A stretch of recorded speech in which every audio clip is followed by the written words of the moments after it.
কিন্তু সে জানে কেউ ডেকেছে, কল্পনা নয়। ঘরের বাতাস ভারী হয়ে ওঠে, কাঁধে শীত জমে।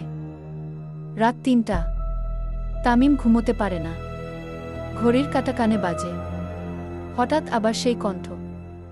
তুমি তাকিয়েছিলে, তাই এখন আমার নাম জানতেই হবে, তামিম। তুমি তো বলেছিলে সাহসী। এসো, কুয়া দেখে যাও। তামিম হিপনোটাইজডের মতো বিছানা থেকে উঠে ধীরে দরজা খুলে বেরিয়ে যায়। তার চোখ ফাঁকা, মুখে অভিব্যক্তি নেই। কুয়া থেকে ধোঁয়ার মতো কিছু উঠছে। সে দাঁড়ায় কুয়ার মুখে, নিচে তাকায়। কিছুই দেখা যায় না। কুয়া যেন শ্বাস নিচ্ছে।